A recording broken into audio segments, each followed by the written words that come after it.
이건 뭐 신종행벌이야? 할머니, 할아버지, 돌아가세요. 오만한 헌병의 날 선 목소리가 노부부의 심장을 그대로 후벼 팝니다.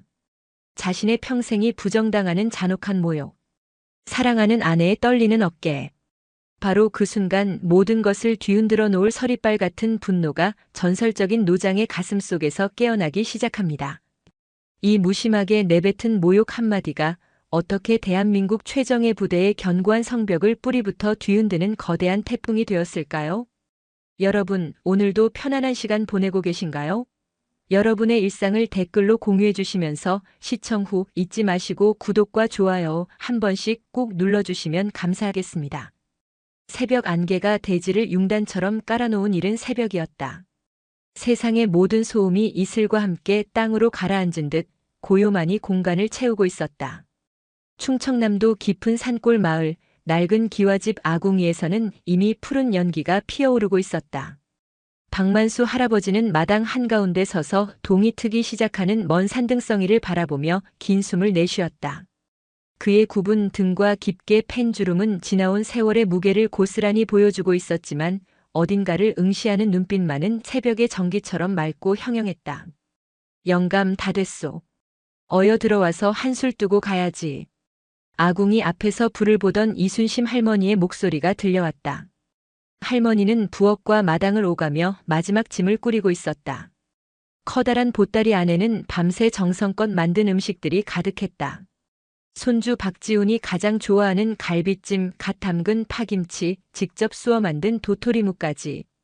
행여나 음식이 셀세라 보자기로 몇 번이고 동여맨 모습에서 손주를 향한 애틋함이 묻어났다. 박만수 할아버지는 방으로 들어와 밥상 앞에 앉았다. 김이 모락모락 나는 쌀밥과 된장찌개. 평생을 먹어온 밥상이지만 오늘따라 유난히 목이 메었다. 다 먹을 수 있겠나. 가는 길이 멀어서 속이 불편할 텐데. 걱정 마오. 든든하게 먹어둬야 오늘 하루를 버티지. 당신이나 많이 먹어둬. 지훈이 볼 생각에 어제 잠은 제대로 잤소? 이순심 할머니의 말에 박만수 할아버지는 그저 묵묵히 숟가락을 들었다. 어젯밤 잠을 설친 것은 할머니도 마찬가지였다. 하나뿐인 손주 박지훈. 어릴 적부터 부모 대신 할머니, 할아버지 손에 자란 아이였다. 유난히 몸이 약했지만 마음만은 누구보다 강단 있던 아이.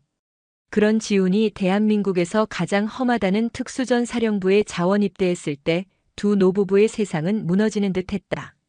할아버지, 저도 할아버지처럼 강한 군인이 되고 싶어요.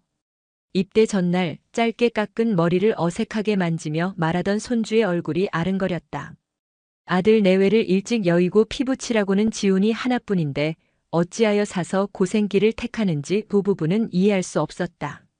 하지만 손주의 확고한 눈빛 앞에서 차마 반대할 수는 없었다. 그저 몸조심해라는 말만 수십 번 되뇌며 훈련소로 떠나보냈던 그날의 기억이 아직도 생생했다. 식사를 마친 두 사람은 마지막으로 집 안팎을 둘러보았다. 이순심 할머니는 장독대 하나하나를 헝겊으로 닦았고 박만수 할아버지는 삽을 들고 나가 집으로 들어오는 좁은 길을 평평하게 골랐다. 마치 큰 손님을 맞이하기 전 집을 단장하는 것처럼. 이제 갑시다. 첫차 놓치면 큰일 나. 박만수 할아버지가 손수 짠 대나무 지팡이를 짚으며 앞장섰다. 이순심 할머니는 무거운 보따리를 머리에 이고 그 뒤를 따랐다. 새벽의 차가운 공기가 옷깃을 파고들었지만 두 사람의 발걸음은 조금도 망설임이 없었다. 손주를 만난다는 설렘이 새벽의 추위마저 잊게 했다. 마을 어귀 버스 정류장까지는 좋기 10리길이었다. 포장도 제대로 되지 않은 흙길을 1시간 가까이 걸어서야 겨우 버스 표지판이 보였다. 이순심 할머니의 이마에는 이미 땀방울이 송골송골 맺혀 있었다. 영감, 나 좀 보슈. 내 꼴이 말이 아니지? 할머니는 소매자락으로 이마를 닦으며 물었다. 경기도 이천까지 가는 먼 길.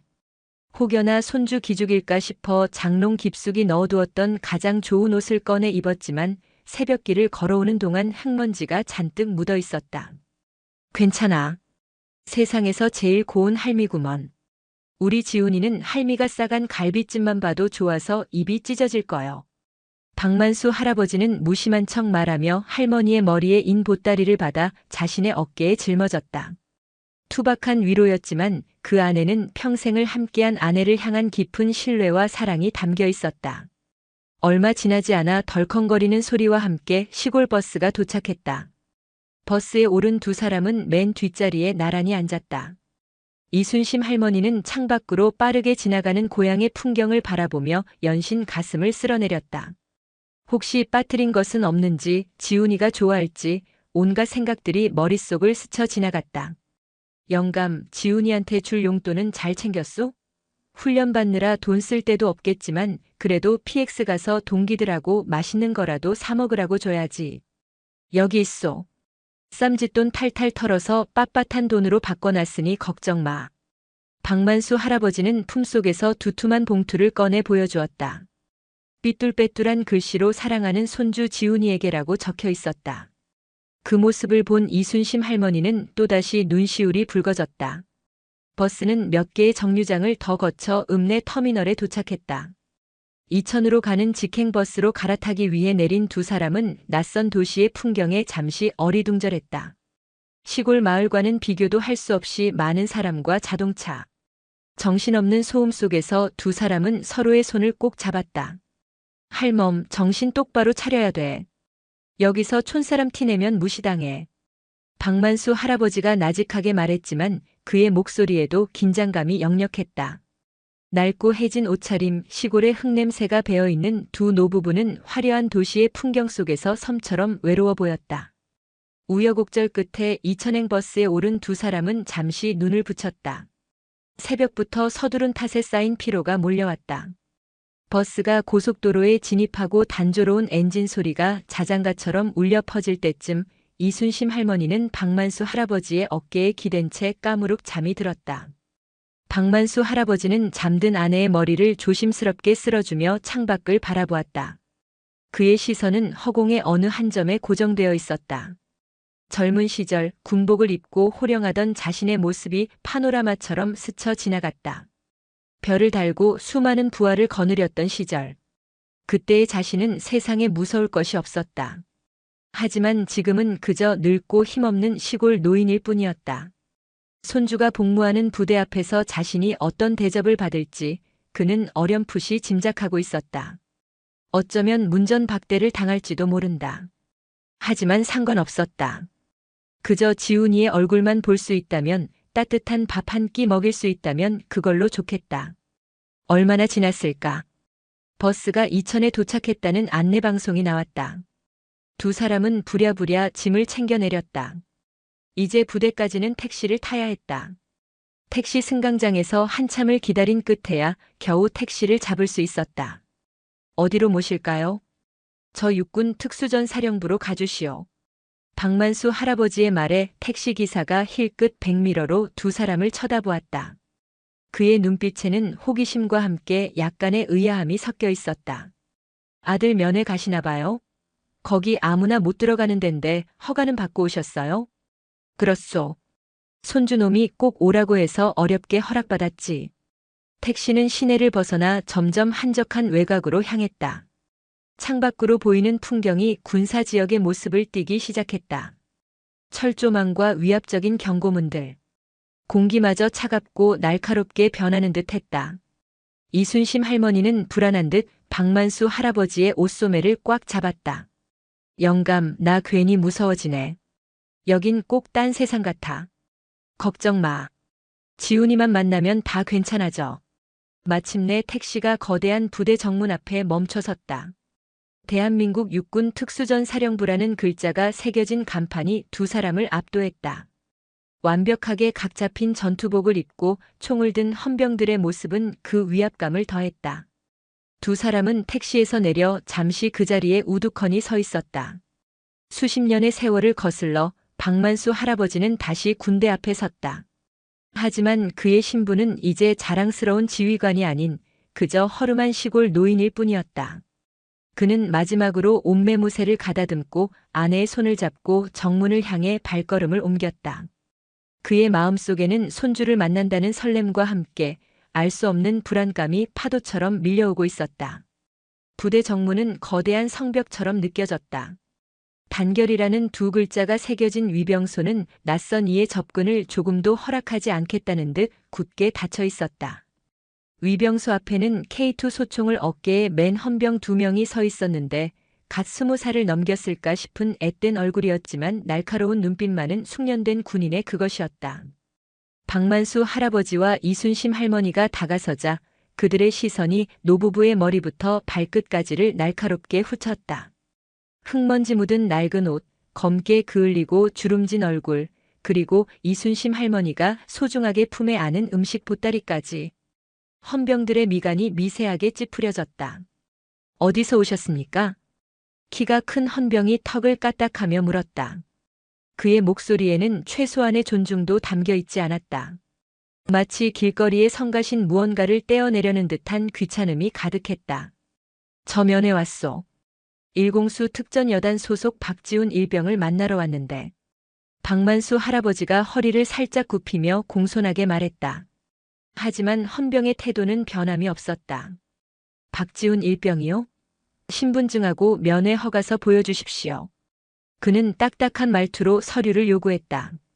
이순심 할머니가 주섬주섬 가방을 열어 꼬깃꼬깃 접어둔 주민등록증과 부대에서 보내온 면회 허가서를 꺼내 건넸다. 헌병은 서류를 받아들고는 마치 더러운 것을 만진다는 듯 손끝으로만 뒤적이며 확인했다. 박지훈 일병. 관계가 어떻게 되십니까? 우리가 할머니 할애비요. 그 순간 헌병의 입가에 스치듯 비웃음이 어렸다. 그는 옆에 있던 다른 헌병과 눈짓을 주고받았다. 그들의 시선에는 이런 촌뜨기들이 특전사 군인의 조부모라고 하는 노골적인 의심과 경멸이 담겨 있었다. 바로 그때였다. 고급 세단 한 대가 부드럽게 정문 앞으로 미끄러져 들어왔다. 말끔하게 차려입은 중년 부부가 차에서 내렸다.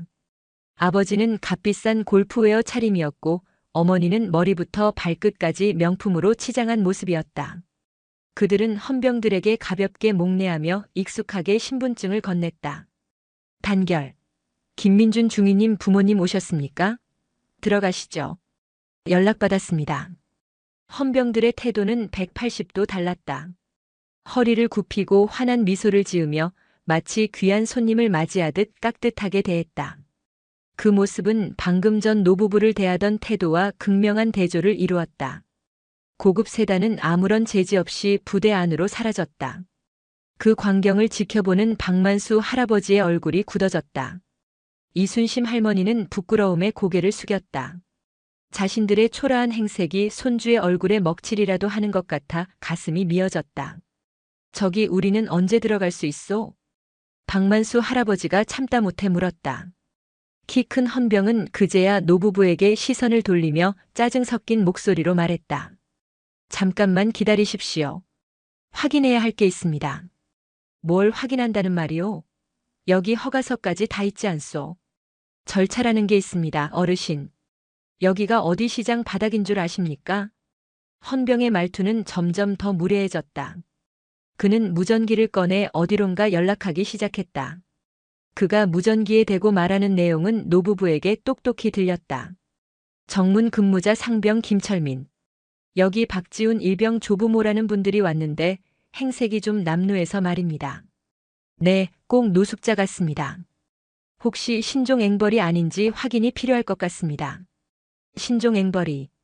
그 말이 박만수 할아버지의 귀에 비수처럼 꽂혔다. 평생을 꼿꼿하게 살아온 그였다.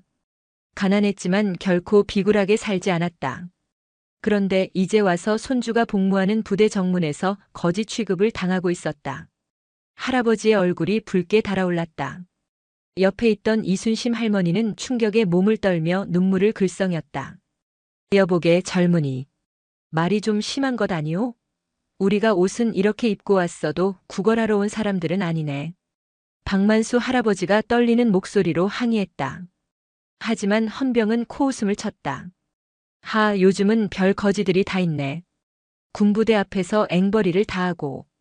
어르신 좋게 말할 때 그냥 가시죠? 괜히 여기서 소란 피우지 마시고. 무슨 소리? 내가 내 손주 보러 왔다는데 왜 가란 말이오? 결국 박만수 할아버지의 목소리가 높아졌다. 평생 남 앞에서 큰 소리 한 번 내본 적 없던 그였지만 아내와 손주가 관련된 모욕은 참을 수 없었다. 어허, 이 노인네가 진짜. 여기가 어디라고 소리를 질러요. 공무집행방해로 확 집어넣어 버릴까? 옆에 있던 다른 헌병까지 가세하며 험악한 분위기를 만들었다.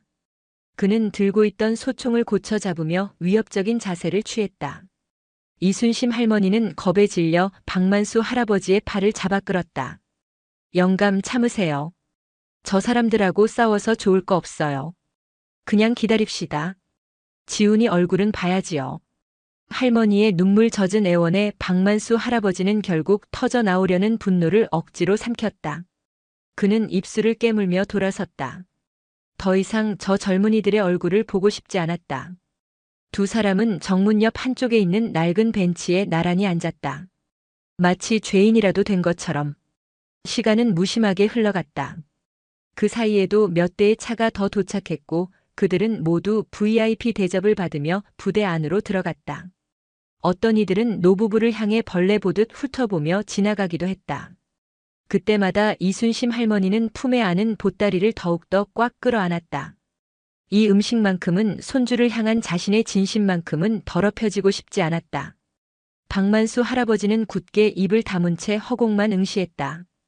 그의 머릿속은 복잡한 생각들로 들끓었다. 내가 대체 무엇을 위해 평생을 바쳤던가? 이 나라, 이 군대를 위해 내 모든 청춘과 열정을 쏟아부었는데 그 결과가 고작 이런 모욕인가? 회한과 분노가 뒤섞여 속이 까맣게 타들어가는 듯 했다. 1시간이 지났을까, 2시간이 지났을까? 시간 감각마저 무뎌질 때쯤 위병소에서 아까 그 헌병이 다가왔다. 어이 할아버지. 아직도 안 가셨네. 끈질기시네. 그의 말투는 여전히 비아냥거림으로 가득했다. 연락이 왔는데 박지훈 일병 지금 훈련 중이라서 면회 안 된답니다. 그러니까 이제 그만 돌아가시죠. 그것은 명백한 거짓말이었다. 면회는 사전에 약속된 것이었고 지훈은 오늘 하루 온전히 이들을 위해 시간을 비워두었다고 편지에 썼었다. 거짓말하지 마시오. 우리 지훈이가 오늘만을 손꼽아 기다렸는데 훈련이라니. 말이 되는 소리를 하시오. 이순심 할머니가 울부짖듯 말했다. 아, 이 할머니가 진짜. 못 믿으시겠으면 직접 들어가서 확인하시든가. 아, 참. 못 들어가시지? 그럼 어쩔 수 없네. 그냥 가세요. 우리가 바빠서 말이야. 헌병은 어깨를 으쓱하며 조롱했다. 그 순간 박만수 할아버지의 인내심이 마침내 끊어졌다. 그는 지팡이를 짚고 자리에서 벌떡 일어섰다.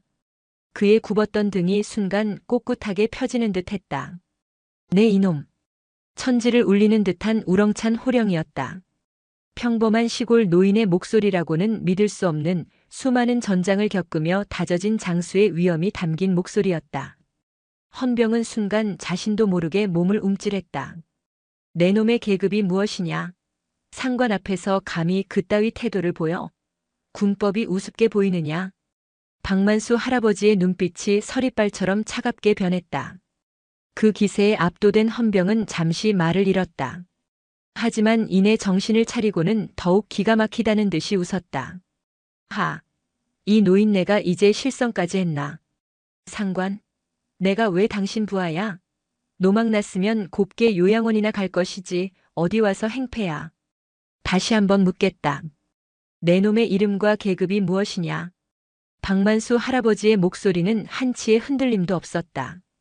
바로 그때 부대 안에서 중년의 장교 한 명이 걸어 나오고 있었다. 그는 정문에서 벌어지는 소란을 보고는 미간을 찌푸리며 다가왔다. 무슨 소란이야? 단결. 중대장님, 이 노인들이 계속 부대 앞에서 행패를 부리고 있습니다. 헌병이 장교에게 달려가 과장되게 보고했다. 장교는 못마땅한 표정으로 박만수 할아버지를 쳐다보았다. 하지만 그의 시선이 박만수 할아버지의 얼굴에 닿는 순간 장교는 무언가 이상한 낌새를 느꼈다. 허름한 옷차림과 어울리지 않는 결코 평범한 노인에게서는 나올 수 없는 형형한 눈빛과 꼿꼿한 자세. 마치 잘 벼려진 칼과 같은 기세였다. 장교는 자신도 모르게 마른 침을 삼켰다. 무언가 잘못되고 있다는 불길한 예감이 그의 등줄기를 스쳐 지나갔다. 정문 앞에서 벌어진 소란은 지나가던 한동진 대위의 발걸음을 멈추게 했다. 그는 일공수 특전여단 소속의 작전 장교로 부대 내에서도 장내가 촉망받는 엘리트였다. 헌병의 보고를 받고 찌푸린 얼굴로 다가선 그는 처음에는 다른 이들과 마찬가지로 남루한 행색의 노부부를 그저 성가신 존재로만 여겼다. 어르신들, 여기서 이러시면 안 됩니다. 무슨 문제가 있으시면 민원실을 통해 정식으로 절차를 밟으십시오. 한 대위는 최대한 사무적인 말투로 상황을 정리하려 했다. 하지만 그의 시선이 박만수 할아버지의 눈과 마주치는 순간 그는 자신도 모르게 숨을 멈췄다. 저 눈빛, 평범한 시골 노인의 눈빛이 아니었다. 수많은 풍파를 겪고 생사의 기로를 넘어선 자만이 가질 수 있는 깊고 서늘한 눈빛. 그리고 아무렇게나 서 있는 것 같았지만 조금의 흐트러짐도 없는 자세. 오랜 군 생활을 통해 다져진 한 대위의 직감이 경고음을 울리기 시작했다. 뭐지? 이 위압감은. 그는 박만수 할아버지의 얼굴을 다시 한번 유심히 뜯어보았다. 깊게 팬 주름과 검버섯이 가득한 얼굴이었지만 그 골격과 이목구비 어딘가에서 낯익은 느낌을 받았다.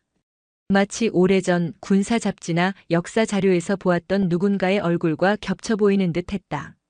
저 실례지만 어르신 성함이 어떻게 되십니까? 한 대위는 자신도 모르게 공손한 말투로 물었다. 그의 태도 변화를 감지한 헌병 김철민 상병은 의아한 표정을 지었다. 박만수라고 하오. 할아버지의 대답은 짧고 간결했다. 하지만 그 이름 석자가 한 대위의 뇌리를 강타했다. 박만수. 박만수 어디서 들어봤더라. 기억의 편린들이 머릿속에서 빠르게 스쳐 지나갔다. 그는 애써 기억을 더듬었지만 안개처럼 희미한 무언가가 잡힐 듯 잡히지 않았다. 혹시 과거에 군에 복무하신 경험이 있으십니까? 한 대위의 질문에 박만수 할아버지의 눈빛이 미세하게 흔들렸다. 젊은 시절 잠깐 몸담았지. 그건 왜 묻는 거요? 아닙니다. 그냥 어르신의 기세가 남다르셔서 여쭤봤습니다. 한 대위는 일단 한 발 물러섰다. 하지만 그의 마음속 의심은 더욱 커져만 갔다. 그는 헌병에게 조용히 다가가 지시했다. 김상병. 이분들 함부로 대하지 마라. 일단 내가 모시고 들어갈 테니 자네는 이분들 신원 조회를 다시 한번 철저하게 해봐. 특히 군 관련 경력이 있는지 집중적으로 확인해 보도록. 네. 중대장님, 저런 앵벌이들 신원을 뭐하러. 김상병은 이해할 수 없다는 표정으로 반문했다. 까라면 까. 내 직감의 저분들 보통 분들이 아니시다. 빨리 알아봐. 한 대위의 단호한 명령에 김상병은 마지못해 경례를 붙이고 위병소로 달려갔다. 한 대위는 다시 노부부에게 다가가 부드러운 목소리로 말했다. 어르신들, 날도 추운데 밖에서 기다리게 해드려 죄송합니다. 일단 안으로 들어가서 따뜻한 차라도 한잔하시면서 기다리시지요. 제가 박지훈 일병을 바로 찾아보겠습니다. 그의 갑작스러운 태도 변화에 박만수 할아버지와 이순심 할머니는 어리둥절했지만 일단 그의 안내를 따라 부대 안으로 들어섰다. 부대 안으로 들어서자 수많은 병사들과 간부들이 그들을 흘끔거리며 지나갔다. 대부분의 시선에는 헌병들과 마찬가지로 노골적인 호기심과 경멸이 섞여 있었다. 하지만 몇몇 나이가 지긋한 간부들은 박만수 할아버지를 보고는 걸음을 멈추고 고개를 갸웃거렸다. 저분 어디서 많이 뵌 분 같은데. 글쎄 말이야. 꼭 옛날 우리 사령관님 닮지 않았나? 웅성거리는 소리가 여기저기서 들려왔다. 박만수 할아버지는 애써 그 소리들을 외면하며 묵묵히 걸었다. 한 대위는 노부부를 면회객 대기실로 안내했다. 그는 따뜻한 녹차 2잔을 가져와 노부부 앞에 놓았다. 어르신, 정말 죄송하게 됐습니다. 정문 근무자들이 아직 어려서 실수가 많았습니다. 제가 대신 사과드리겠습니다. 젊은이가 뭘 알겠나. 괜찮으니 어서 우리 손주나 보게 해주게. 박만수 할아버지는 담담하게 말했다. 하지만 한 대위는 자리에서 일어나지 못했다. 그의 머릿속은 온통 박만수라는 이름과 그의 정체에 대한 의문으로 가득 차 있었다. 그 시각 위병소에서는 김철민 상병이 투덜거리며 전산망에 박만수 할아버지의 인적사항을 입력하고 있었다. 아씨, 중대장님은 왜 저런 거지들한테 꽂혀가지고 귀찮게 시리. 그는 대충 이름과 주민등록번호를 입력하고 검색 버튼을 눌렀다. 잠시 후 화면에 나타난 검색 결과를 본 김상병의 눈이 휘둥그레졌다. 박만수. 전역. 최종 계급 육군 중장. 최종 보직 특수전사령관. 뭐야 이게. 김상병은 자신의 눈을 의심했다. 그는 모니터 화면을 몇 번이고 닦아보고 새로 고친 버튼을 눌러보았다. 하지만 결과는 변하지 않았다. 그는 벌떡 일어나 무전기를 집어들었다.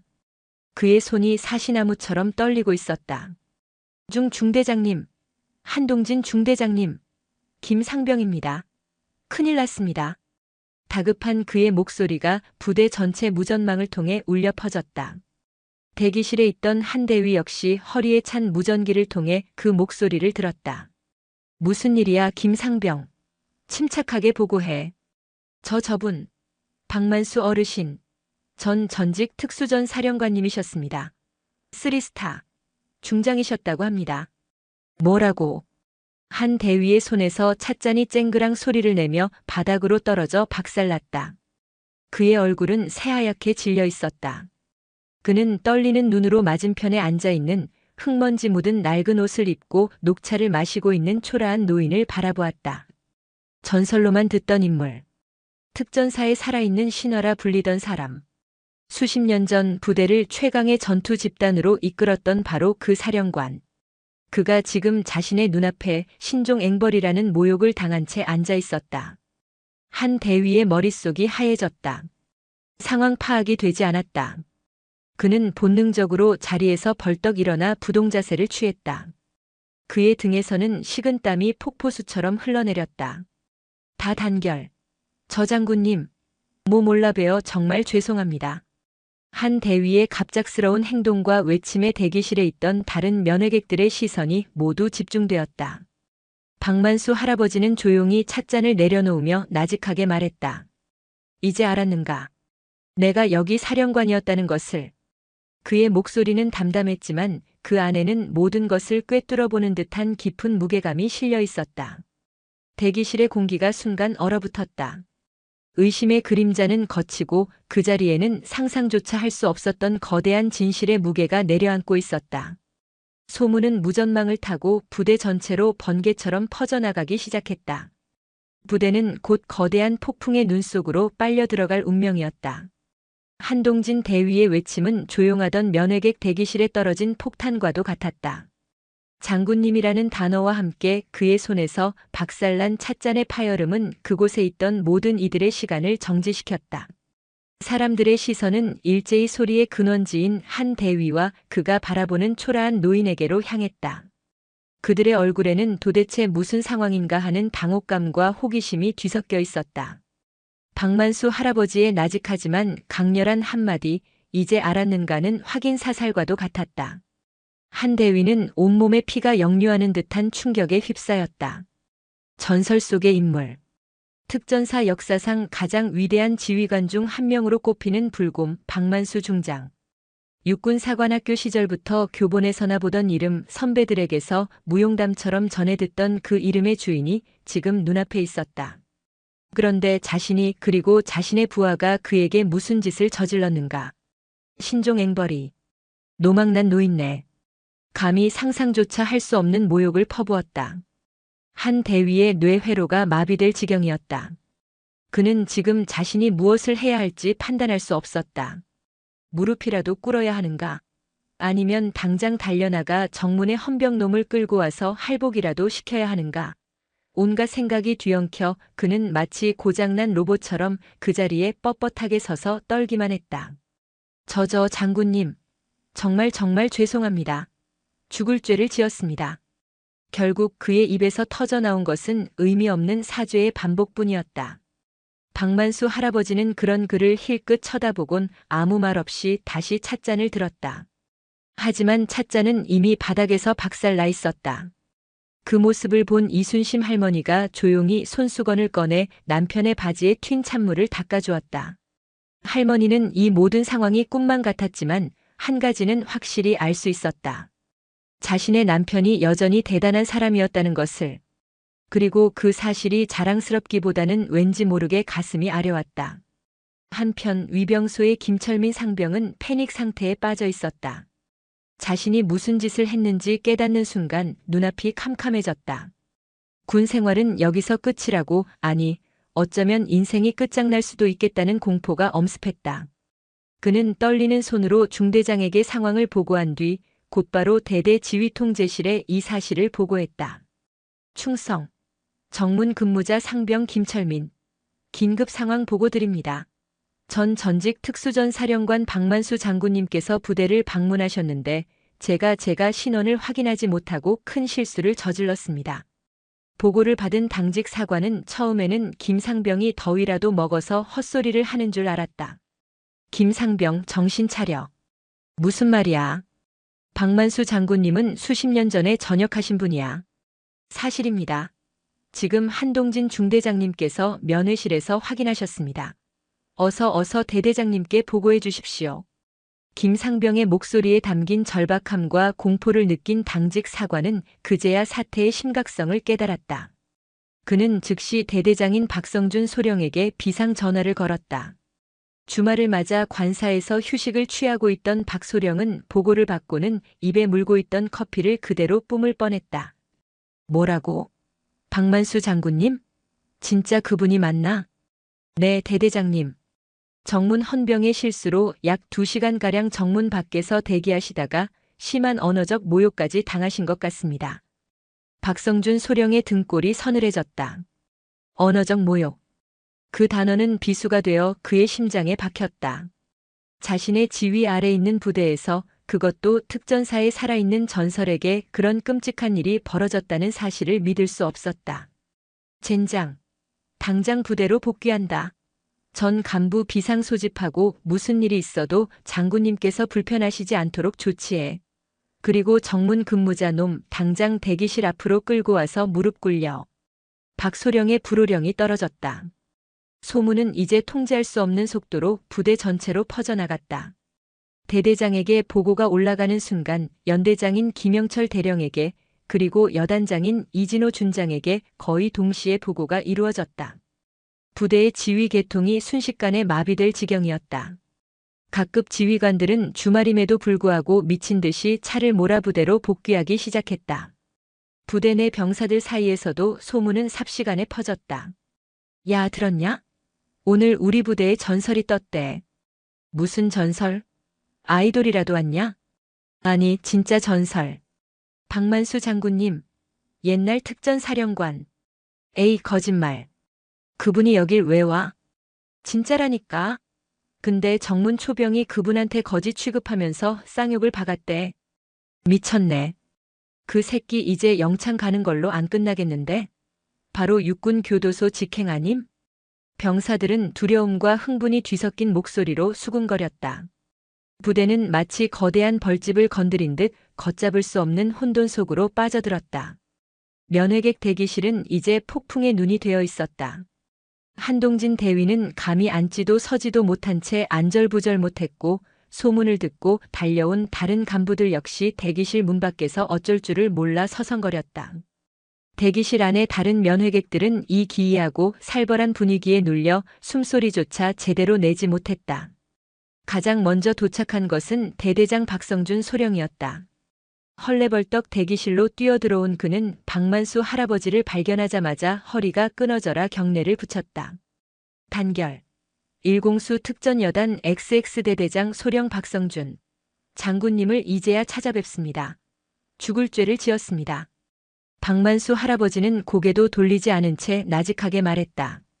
자네는 죄가 없네. 부하 교육을 잘못 시킨 죄밖에.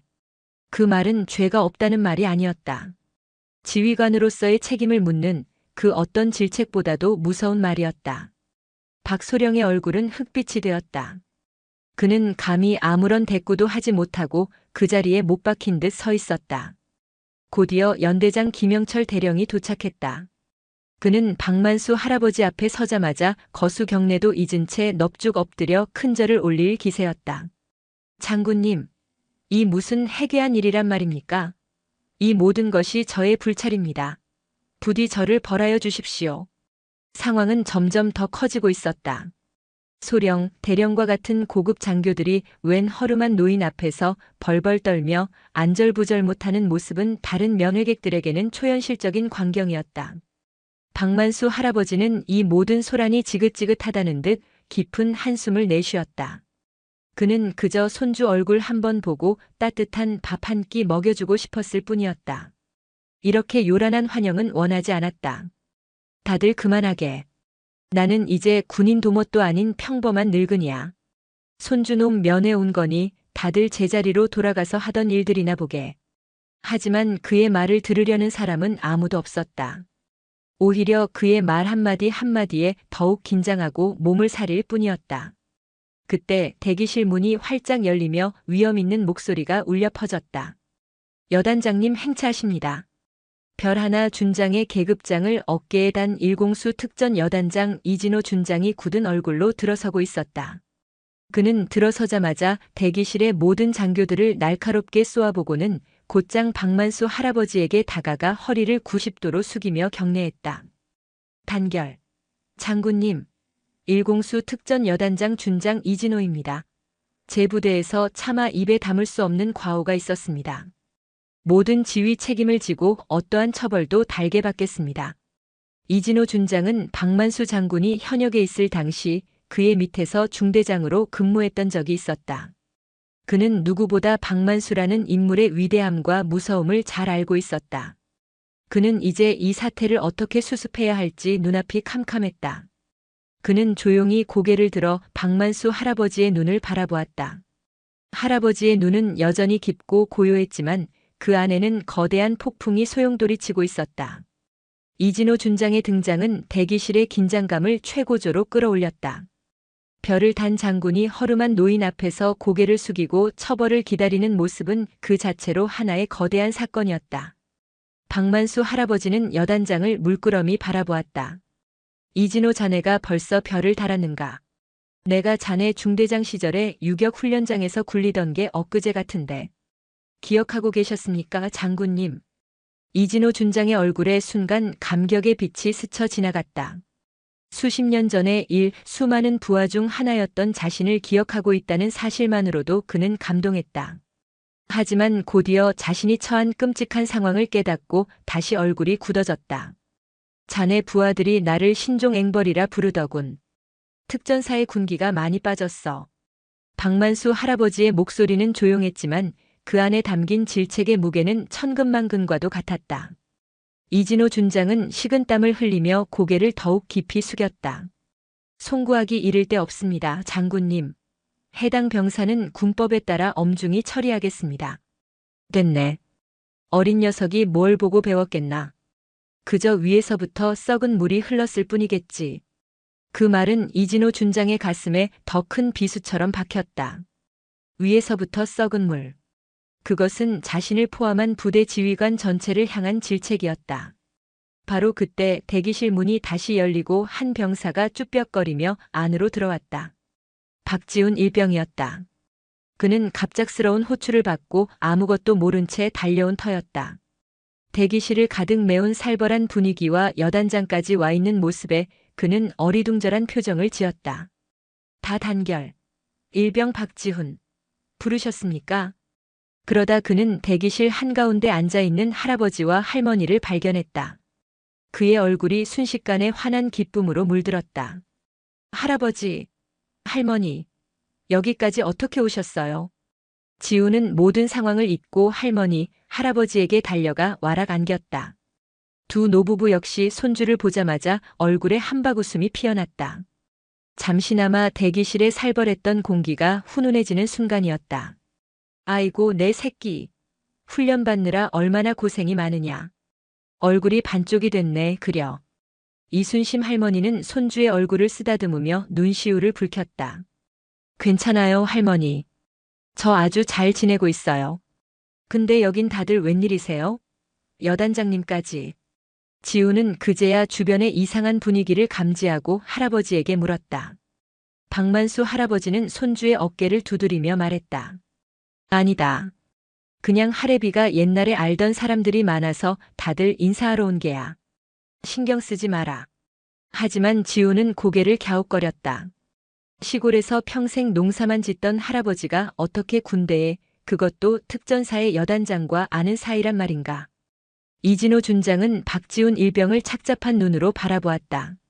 그는 박 일병이 전설적인 박만수 장군의 하나뿐인 손주라는 사실을 방금 전 보고받고 알았다. 그런 귀한 인물을 자신의 부대에서 그런 끔찍한 대우를 받게 했다는 죄책감에 고개를 들 수 없었다. 이 준장은 옆에 있던 대대장 박성준 소령에게 눈짓했다. 박소령은 긴장된 얼굴로 앞으로 나서서 입을 열었다. 박지훈 일병. 자네 할아버지께서 어떤 분이신지 알고 있나? 네. 저희 할아버지는 그냥 시골에서 농사 짓는 분이십니다. 박소령은 깊은 한숨을 내쉬었다. 자네 할아버지께서는 우리 특수전 사령부에 살아있는 전설이시다. 수십 년 전 이 부대를 호령하셨던 제5대 특수전 사령관 박만수 장군님이시다. 네. 사사령관님이요? 박지훈 일병은 자신의 귀를 의심했다. 늘 툇마루에 앉아 조용히 신문을 보시던 할아버지, 밭에서 땀 흘리며 묵묵히 일하시던 할아버지가 특전사를 호령하던 쓰리스타 장군이었다니. 그는 충격에 입을 다물지 못하고 할아버지를 멍하니 쳐다보았다. 박만수 할아버지는 곤란한 표정으로 헛기침을 했다. 다 옛날 이야기다. 그런 건 중요치 않아. 하지만 이진호 준장은 그냥 넘어갈 수 없었다. 아닙니다, 장군님. 박일병은 알아야 합니다. 자신의 할아버지께서 얼마나 위대한 분이신지를, 그리고 저희가 얼마나 끔찍한 잘못을 저질렀는지를. 이 준장은 박일병에게 자초지종을 설명하기 시작했다. 정문에서 있었던 모욕적인 언사들, 앵벌이 취급을 받으며 2시간 넘게 추위에 떨어야 했던 사실까지. 모든 사실을 알게 된 박지훈 일병의 얼굴이 새하얗게 질렸다. 분노와 죄스러움에 온몸이 부들부들 떨렸다. 제가 감히 할아버지, 할머니께 그런 끔찍한 일을 겪게 해드렸습니다. 모두 제 불찰입니다. 지우는 할아버지, 할머니 앞에 무릎을 꿇고 눈물을 쏟아냈다. 이순심 할머니는 함께 울며 손주의 등을 쓸어주었다. 내 잘못이 아니다, 아가. 일어나거라. 그때 대기실 문이 열리고 헌병 2명에게 양팔이 붙들린 김철민 상병이 끌려 들어왔다. 그는 이미 넋이 나간 사람처럼 보였다. 이진호 준장의 서슬 퍼런 명령에 그는 그 자리에 무릎 꿇려졌다. 내 놈이냐? 감히 하늘 같은 장군님께 그따위 망발을 짓거린 놈이. 이진호 준장이 금방이라도 그를 걷어찰 듯이 소리쳤다. 김상병은 공포에 질려 말도 못하고 땅바닥에 머리를 박고 용서를 빌었다. 잘못했습니다. 죽을 죄를 지었습니다. 한 번만 용서해 주십시오. 모두의 시선이 박만수 할아버지에게로 향했다. 그가 어떤 결정을 내릴지 모두가 숨을 죽이고 지켜보고 있었다. 박만수 할아버지는 조용히 자리에서 일어나 벌벌 떨고 있는 어린 병사에게로 천천히 걸어갔다. 박만수 할아버지는 바닥에 머리를 박고 용서를 비는 김철민 상병 앞에 섰다. 대기실의 모든 공기가 멈춘 듯 숨막히는 정적이 흘렀다. 이진호 준장과 다른 장교들은 이제 저 병사의 군 생활은 끝났다고, 아니, 어쩌면 인생 자체가 끝장났다고 생각했다. 박만수 장군의 불같은 성정을 익히 아는 이들은 그가 어떤 벌을 내릴지 감히 예측조차 할 수 없었다. 하지만 박만수 할아버지는 예상과 다른 행동을 했다. 그는 곁에 있던 한동진 대위에게 말했다. 젊은이, 저 병사 좀 일으켜주게. 한 대위는 잠시 망설이다가 조심스럽게 김상병의 팔을 잡아 일으켰다. 김상병은 여전히 고개를 들지 못한 채 사형 선고를 기다리는 죄인처럼 덜덜 떨고 있었다. 박만수 할아버지는 김상병의 어깨에 놓인 계급장을 물끄러미 바라보았다. 자네 이름이 뭔가? 사상병 김철민입니다. 그래, 김철민 상병. 자네 눈에는 내가 무엇으로 보였나? 죄송합니다. 내가 묻는 말에나 대답하게. 내가 무엇으로 보였나? 앵벌이 늙은이로 보였나? 할아버지의 목소리는 담담했지만 그 안에는 거스를 수 없는 위험이 있었다. 김상병은 입술을 깨물며 간신히 대답했다. 네, 그렇습니다. 정말 죄송합니다. 됐다. 자네 잘못이 아니야. 그렇게 보이도록 하고 온 내 잘못이지. 의외의 말에 모두가 놀랐다. 박만수 할아버지는 김상병의 어깨를 툭툭 두드렸다. 그 군복을 입고 있는 한 자네는 군인을 대표하는 얼굴이네. 자네가 뱉은 말 한마디가 군 전체의 명예가 될 수도 먹칠이 될 수도 있다는 것을 항상 명심하게. 알겠나? 네. 명심하겠습니다. 김상병은 자신도 모르게 큰 소리로 대답하며 눈물을 펑펑 쏟아냈다. 질책과 처벌을 예상했지만 돌아온 것은 군인으로서의 본질을 깨우쳐주는 가르침이었다. 그는 진심으로 자신의 과오를 뉘우쳤다. 박만수 할아버지는 이진호 준장을 돌아보며 말했다. 이 병사 과하게 벌하지 말게. 이번 일을 계기로 더 좋은 군인이 될 기회를 주게나. 대신 부대 전체의 복무 기강에 대해서는 여단장이 책임지고 바로잡도록. 알겠습니다, 장군님. 장군님의 넓으신 아량에 감복할 따름입니다. 이진호 준장은 진심으로 존경심을 담아 격려했다.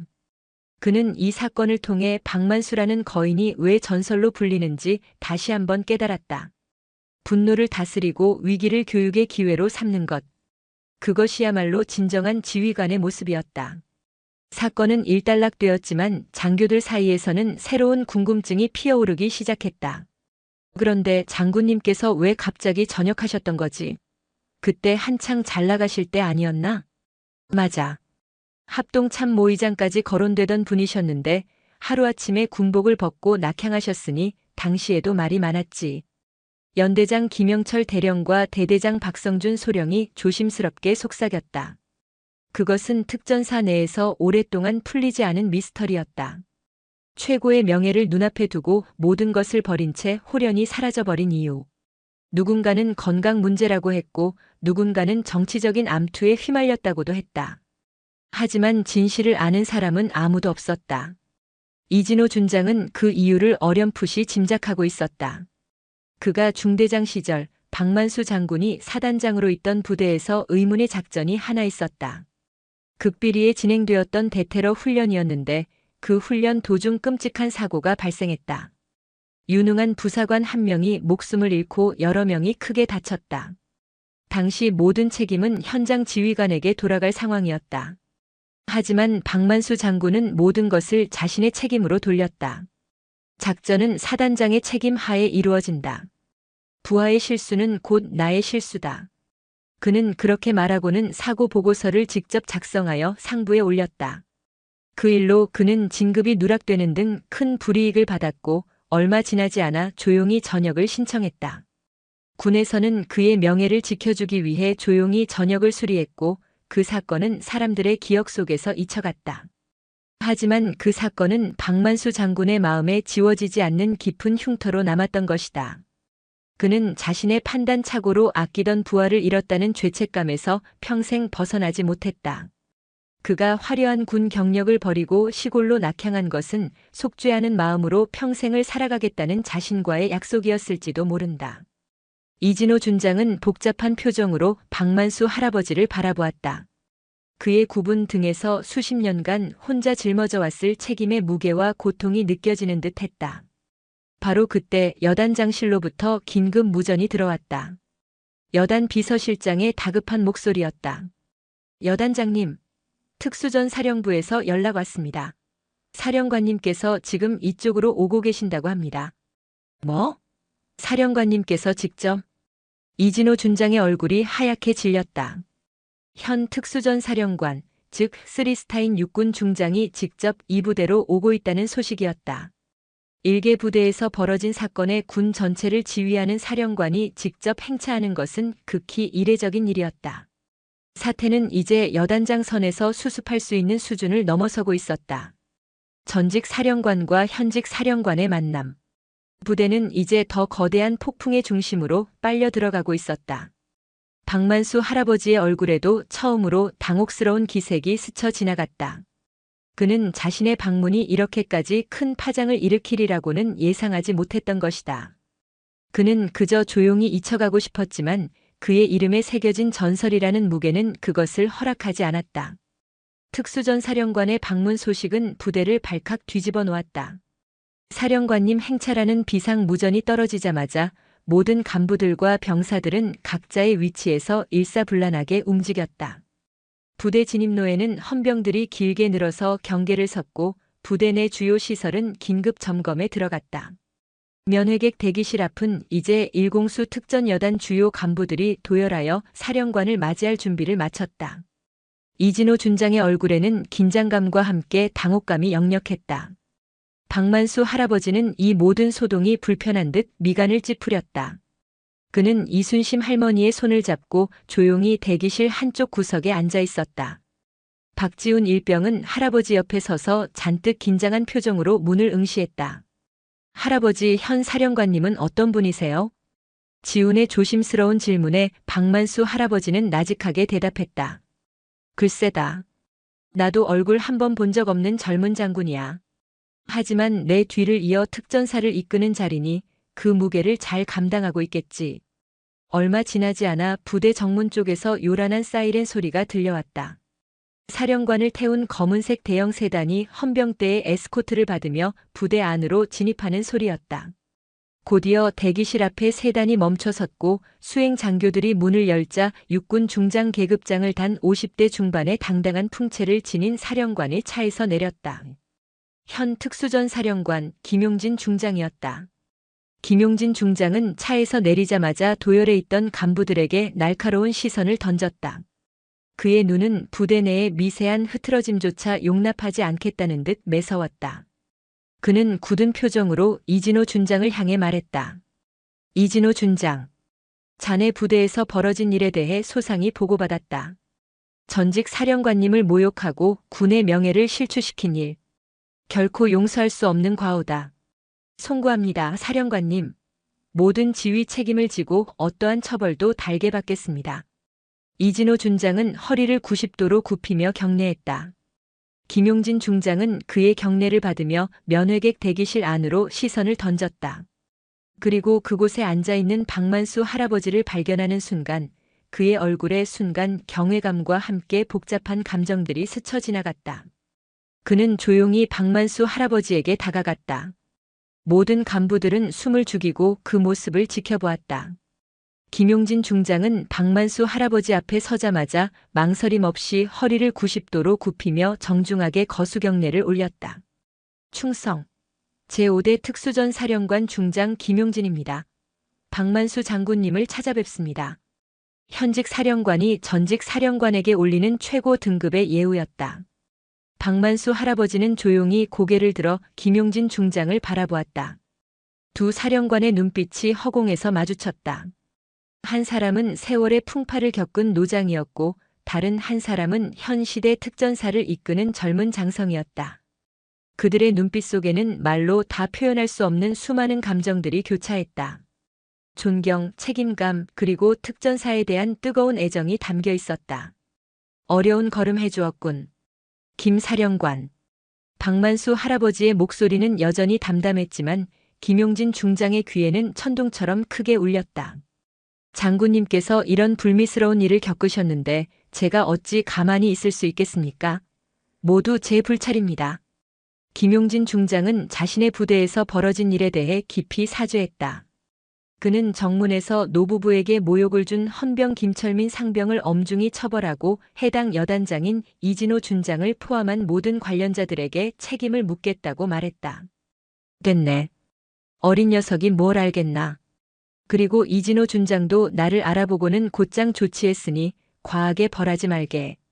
박만수 할아버지는 김용진 중장의 처벌 의지를 제지했다. 지금 이 자리에서 내가 원하는 것은 그저 내 손주놈 얼굴 보고 따뜻한 밥 한 끼 먹이는 것뿐이야. 그 이상도 이하도 아니네. 쓸데없이 요란 떨지 말고 조용히 면회나 진행해주게. 김용진 중장은 잠시 박만수 할아버지의 눈을 응시했다. 그의 깊은 눈빛 속에서 모든 것을 초월한 달관의 경지를 엿본 듯 했다. 그는 고개를 끄덕였다. 알겠습니다, 장군님. 장군님의 뜻을 받들겠습니다. 면회는 최고급 면회실에서 진행하겠습니다. 준비된 음식도 있습니다. 준비된 음식은 됐네. 우리 할멈이 손주 먹이려고 밤새 만든 갈비찜이 최고지. 안 그런가, 김 사령관. 박만수 할아버지의 말에 김용진 중장은 쓴웃음을 지었다. 그는 특전사 요원들에게 특별히 준비해둔 최고급 만찬을 취소하고 대신 이순심 할머니가 싸온 보따리를 조심스럽게 건네받아 들었다. 이거 제가 들고 가도 되겠습니까, 장군님? 사령관이 직접 면회객의 보따리를 들고 이동하는 모습은 그 자리에 있던 모든 간부들에게는 충격 그 자체였다. 이진호 준장을 비롯한 모든 간부들은 박만수 장군의 위엄과 김용진 사령관의 겸손함에 깊은 감명을 받았다. 김용진 중장은 직접 박만수 할아버지와 이순심 할머니 그리고 박지훈 일병을 면회실로 안내했다. 면회실은 평소 간부들 회의실로 사용되던 곳으로 깨끗하고 조용했다. 사령관은 노부부가 편히 대화할 수 있도록 모든 간부들을 물리고 자신도 면회실 밖으로 나왔다. 문이 닫히자 비로소 박만수 할아버지 가족만의 공간이 만들어졌다. 면회실 문이 닫히자 비로소 세 사람만의 고요한 공간이 찾아왔다. 박만수 할아버지와 이순심 할머니 그리고 박지훈 일병은 마주 앉았다. 이순심 할머니는 서둘러 보따리를 풀었다.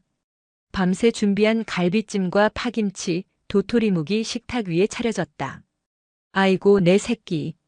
훈련받느라 시장할 텐데 어서 많이 먹어라.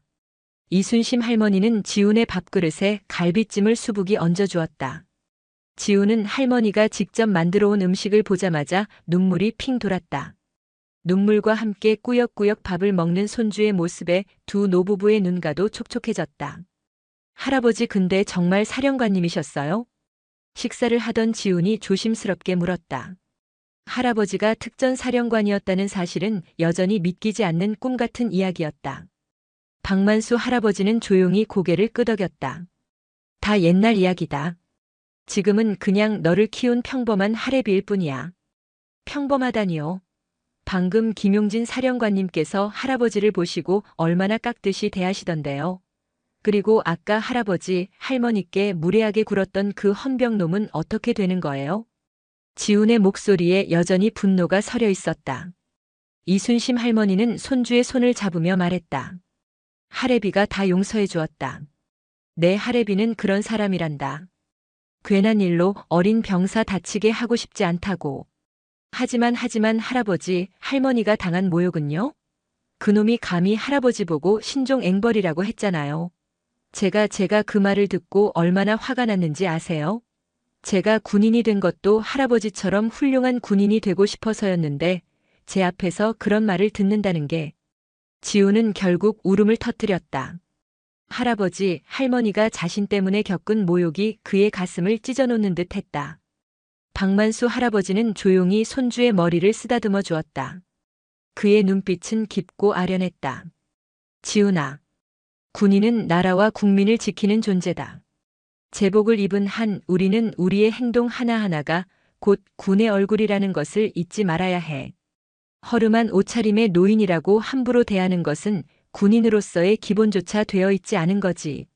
하지만 그건 그 아이의 잘못이라기보다는 그 아이를 제대로 가르치지 못한 위의 책임이 더 큰 거야. 할아버지, 그럼 왜 그렇게 일찍 전역하셨어요? 사령관까지 하셨으면 더 높은 자리까지 올라가실 수 있으셨잖아요. 지훈의 질문은 오랫동안 박만수 할아버지의 마음속에 감춰져 있던 깊은 흉터를 건드렸다. 할아버지의 얼굴에 순간 고통스러운 그림자가 스쳐 지나갔다. 이순심 할머니는 남편의 옆구리를 쿡 찌르며 말하지 말라는 눈치를 주었지만 박만수 할아버지는 조용히 고개를 저었다. 이제는 말해줄 때가 되었다고 생각했다. 지훈아, 할애비는 말이지 내 잘못된 판단으로 귀한 부하를 잃은 적이 있다. 박만수 할아버지는 나직하게 입을 열었다. 그의 목소리는 차분했지만 그 안에는 깊은 슬픔과 회한이 담겨 있었다. 수십 년 전 내가 사단장으로 있을 때였다. 극비리에 진행되던 대테러 훈련 도중 예상치 못한 사고가 발생했지. 당시 현장 지휘관의 사소한 실수로 유능한 부사관 한 명이 목숨을 잃고 말았다. 여러 명이 크게 다쳤고 할아버지의 눈빛이 먼 과거를 회상하는 듯 아련해졌다. 당시 모든 책임은 현장 지휘관에게 돌아갈 상황이었다. 하지만 나는 그렇게 할 수 없었다. 작전은 사단장의 책임 하에 이루어지는 것이고 부하의 실수는 곧 지휘관의 실수였다. 그래서 내가 모든 책임을 지고 사고 보고서를 직접 작성하여 상부에 올렸다. 그래서 진급이 누락되시고 불이익을 받으셨다는 말씀이세요? 지훈의 눈에는 할아버지를 향한 존경심과 함께 안타까움이 가득했다. 단순한 불이익이 아니었어. 나는 그 일로 평생 지울 수 없는 죄책감을 얻었다. 내 부하를 내 손으로 죽였다는 죄책감. 박만수 할아버지의 목소리가 미세하게 떨렸다. 이순심 할머니는 남편의 손을 꼭 잡아주었다. 그래서 할아버지는 군복을 벗었다. 더 이상 내 잘못된 판단으로 귀한 생명을 잃게 하고 싶지 않았다. 군복을 벗고 평범한 시골 늙은이로 살아가면서 평생 그 아이의 명복을 빌며 속죄하고 싶었어. 그게 내가 할 수 있는 유일한 일이었다. 할아버지의 고백에 지우는 말없이 눈물을 흘렸다. 할아버지가 겪었을 고통과 책임감의 무게가 고스란히 느껴지는 듯 했다. 그는 자신의 할아버지가 단순히 위대한 군인이 아니라 인간으로서 얼마나 고뇌하고 아파했던 사람인지를 비로소 깨달았다. 할아버지, 저는 그런 할아버지가 더 존경스러워요. 자신의 잘못을 인정하고 모든 책임을 지는 그런 군인이 되고 싶어요. 지우는 할아버지의 손을 잡고 흐느꼈다. 박만수 할아버지는 손주의 눈물을 닦아주며 따뜻하게 미소 지었다. 그래. 그런 군인이 되어야 한다. 계급이 높다고 다 훌륭한 군인이 아니야. 부하들을 아끼고 자신의 책임을 다할 줄 아는 군인이 진정으로 훌륭한 군인이지. 그 순간 면회실 문이 조용히 열렸다. 김용진 중장이 면회 시간을 지켜보기 위해 잠시 들른 것이었다. 그는 노부부와 박일병의 대화를 엿들은 듯 조용히 문가에 서 있었다. 그의 얼굴에도 깊은 생각에 잠긴 듯한 복잡한 표정이 스쳐 지나갔다. 그는 감히 대화에 끼어들지 못하고 조용히 문을 닫고 다시 물러섰다. 두 사령관의 만남은 단순히 과거와 현재의 만남을 넘어 군인의 본질과 책임에 대한 깊은 성찰의 장이 되고 있었다. 면회 시간이 끝나고 박만수 할아버지와 이순심 할머니는 박지훈 일병과 아쉬운 작별을 고했다. 지훈은 할아버지의 품에 안겨 또다시 눈물을 흘렸다. 할아버지, 할머니 몸 조심해서 가세요.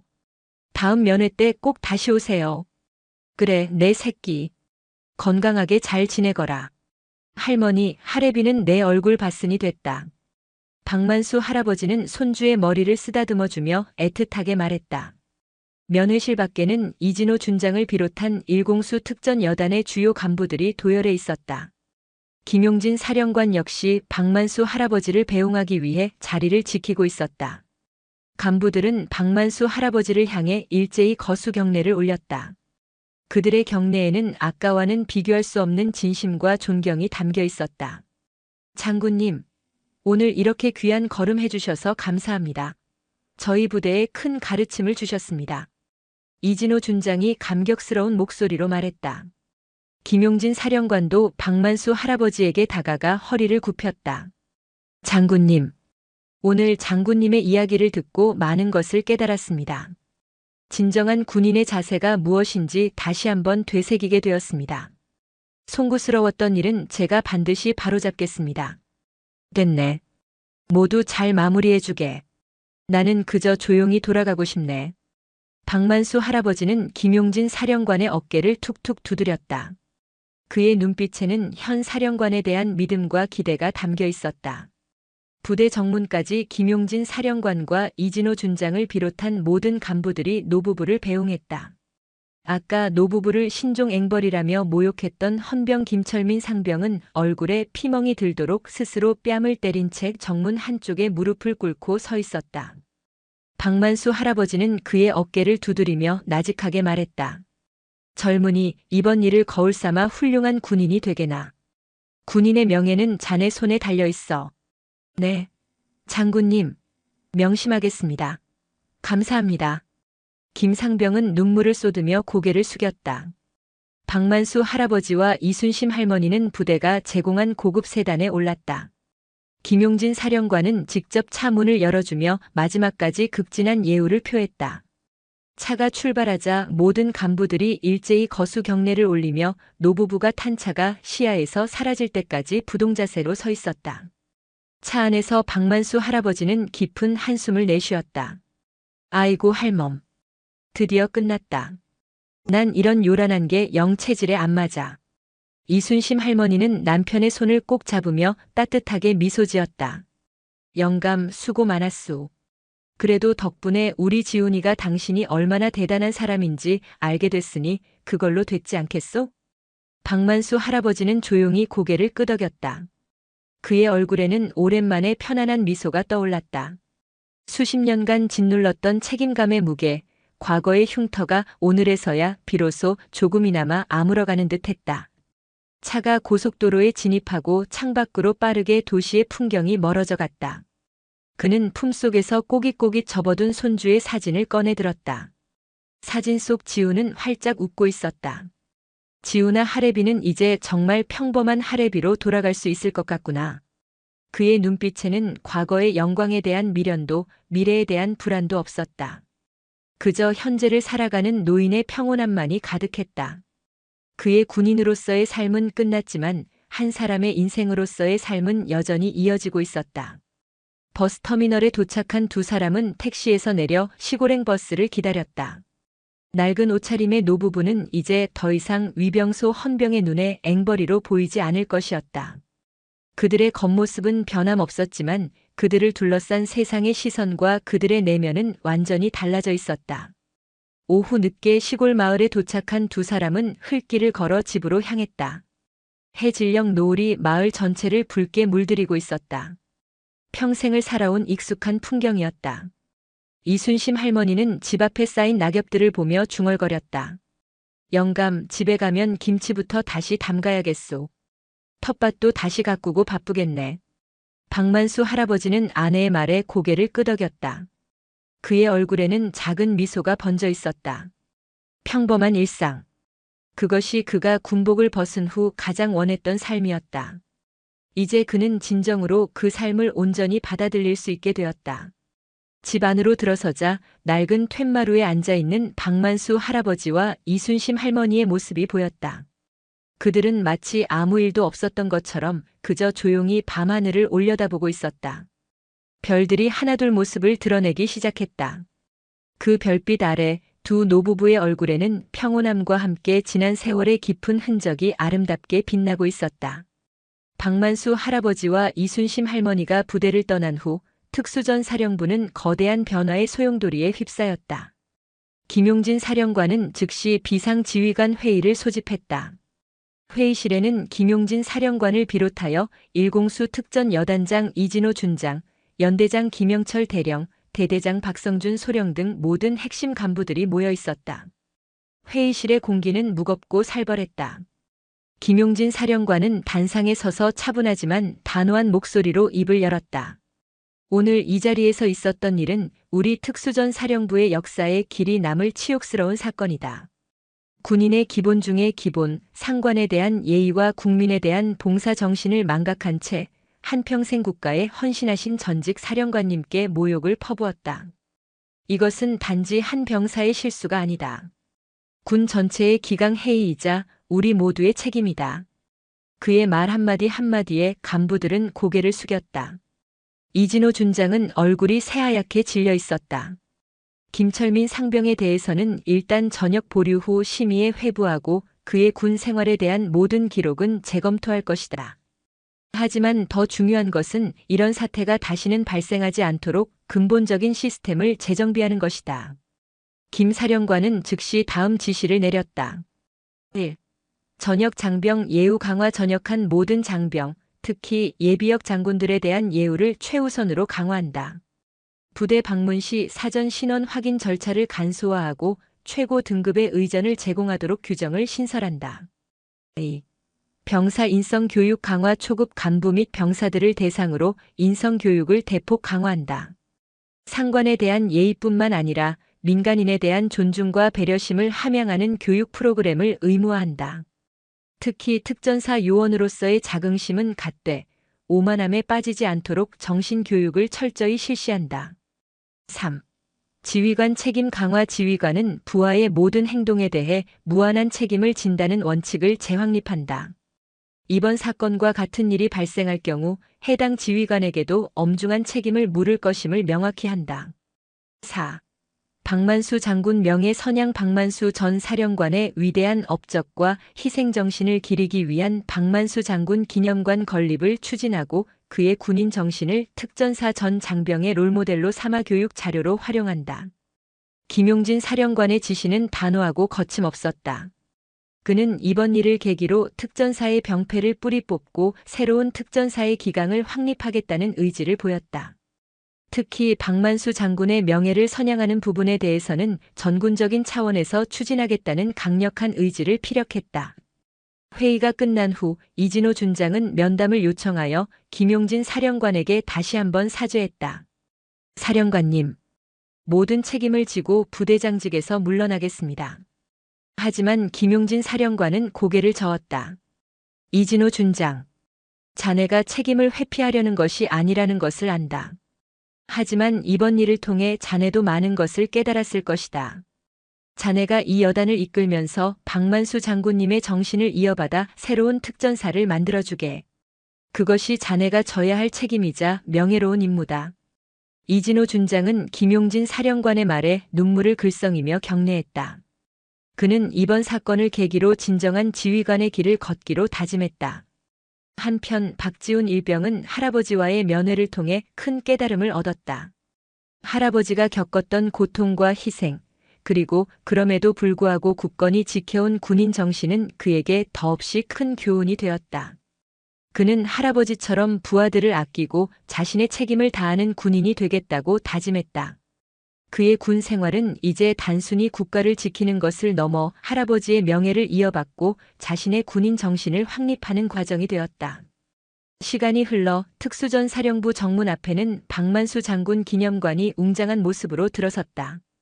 기념관 안에는 박만수 장군의 생애와 업적, 그리고 그가 남긴 명언들이 전시되어 있었다. 특히 한쪽 벽면에는 이번 사건의 전말과 함께 박만수 장군이 김철민 상병에게 남긴 가르침이 커다랗게 새겨져 있었다. 군복은 그냥 옷이 아니네. 그 군복을 입고 있는 한 자네는 군인을 대표하는 얼굴이네. 자네가 뱉은 말 한마디가 군 전체의 명예가 될 수도 먹칠이 될 수도 있다는 것을 항상 명심하게. 이 글귀는 특전사전 장병들의 가슴에 깊이 새겨졌다. 김철민 상병은 박만수 장군의 가르침을 마음에 새기고 남은 군 생활 동안 누구보다 성실하고 모범적인 군인으로 거듭났다. 전역 후에는 특전사에 대한 존경심을 잃지 않고 사회에 나가서도 훌륭한 시민으로 살아갔다. 박지훈 일병은 할아버지의 발자취를 따라 묵묵히 자신의 길을 걸었다. 그는 전역 후에도 군에 대한 애정을 버리지 못하고 장교로 재입대하여 할아버지처럼 국가와 국민에게 헌신하는 진정한 군인이 되기 위해 노력했다. 그의 어깨에는 할아버지의 명예와 함께 특전사의 새로운 미래를 짊어진 책임감이 놓여 있었다. 충청남도 깊은 산골 마을 낡은 기와집 아궁이에서는 여전히 푸른 연기가 피어오르고 있었다. 박만수 할아버지와 이순심 할머니는 툇마루에 앉아 조용히 밤하늘을 올려다보았다. 도시의 소음에서 벗어나 평화로운 일상을 보내는 두 노부부의 얼굴에는 깊은 주름만큼이나 깊어진 평온함이 가득했다. 가끔 박지훈 중위가 휴가를 나와 할아버지 집에 들를 때면 할아버지는 조용히 손주의 군복에 달린 계급장을 매만졌다. 그 안에는 할아버지의 과거와 손주의 미래, 그리고 대한민국 군대의 영원한 정신이 고스란히 담겨 있었다. 박만수 장군의 전설은 그렇게 새로운 세대에 의해 다시 쓰여지고 있었다. 겉모습은 초라했을지언정 그의 정신은 영원히 특전사의 심장에 살아 숨 쉴 것이었다.